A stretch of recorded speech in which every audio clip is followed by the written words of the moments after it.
प्रदेश में स्वास्थ्य सेवाओं का हाल किसी से छुपा नहीं है। क्या शहर क्या गांव, हर जगह पर स्वास्थ्य सेवाएं लगातार बदहाल नजर आ रही हैं।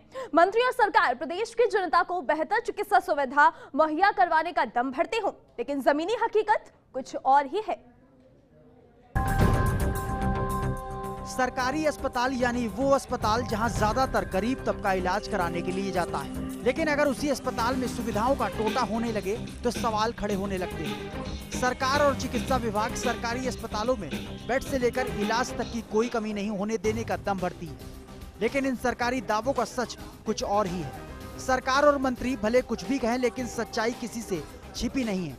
मरीजों के साथ खिलवाड़ करना डॉक्टरों के पेशे में शामिल हो चुका है, या यूं कहें कि प्रदेश के हर जिला अस्पताल में डॉक्टरों की लापरवाही का सिनेमा बदस्तूर जारी है।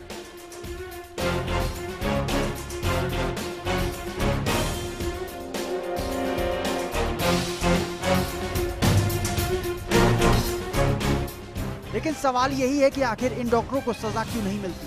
क्या मरीज उनके लिए खिलौना बन चुका है, जिसकी जिंदगी के साथ खिलवाड़ करते नजर आते हैं? अब जरा इस तस्वीर पर भी नजर डालिए। एक पिता अपने मासूम को लेकर अस्पताल परिसर में चक्कर काट रहा है, कभी इस वार्ड में तो कभी उस वार्ड में। अस्पताल में बीमार मासूम के लिए स्ट्रेचर भी नहीं मिल पा रहा, तभी तो उसका पिता अपने बच्चे को गोद में लेकर इधर उधर भटकता फिर रहा है।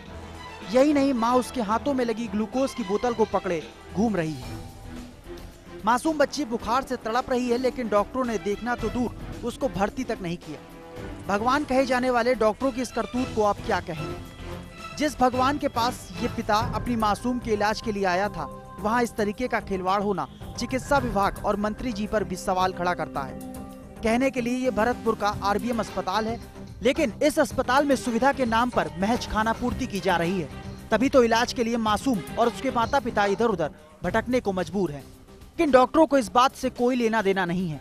दरअसल खुशबू को दिमागी बुखार होने पर डीग के सरकारी अस्पताल में भर्ती कराया गया, जहां उसकी हालत गंभीर होने पर डॉक्टरों ने भरतपुर के लिए रेफर कर दिया। लेकिन उन्हें क्या पता था कि आरबीएम अस्पताल और वहां के डॉक्टर खुद ब खुद बीमार चल रहे हैं। यहाँ वो पिता अपनी बच्ची को लेकर 1 घंटे तक अस्पताल में घूमता रहा, लेकिन डॉक्टरों ने उसे देखा तक नहीं। वहीं जब बच्ची की ड्रिप में लगी नली में ब्लड आने लगा तो देवेंद्र ने अस्पताल में हंगामा खड़ा कर दिया, जिसके बाद मीडिया को देखकर डॉक्टर भी हरकत में आ गए और बच्ची को देखकर जनाना अस्पताल में भर्ती करा दिया। बच्चे को 1 घंटे से घूम रहा हूँ, नली में खून निकल रहा, कुछ भी नहीं देख रहा कोई भी। क्या कहते हैं डॉक्टर? मिला ही नहीं ना, कोई 19 नंबर भेजते हैं, कोई 20 नंबर भेजते हैं, कोई यहाँ भी भेजते हैं, कोई पर्ची कराने को बोलता है। 1 घंटे से घूम रहे हैं, हमको सुना ही नहीं। क्या बात है इसको? बुखार है, बच्चे को बहुत तेज बुखार भी है और उसकी स्थिति ठीक नहीं लग रही थी, और जो रेफरल टिकट तो जनाने हॉस्पिटल के लिए लिखा था, बच्चे की उम्र 5 साल थी, उसका इलाज कराना संभव नहीं था, इसलिए जनाने सरकारी उसको हमने रेफर कर दिया। सरकारी अस्पतालों में इलाज का जमीनी सच सरकारी दावों से एकदम उलट है।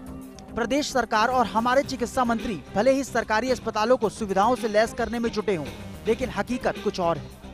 डॉक्टरों की इस कदर लापरवाही कोई नया मामला नहीं है, लेकिन सवाल है अस्पतालों में मरीजों के इलाज का, सवाल है मरीजों की जिंदगी और मौत का। भरतपुर से सुरेश फौजदार की रिपोर्ट।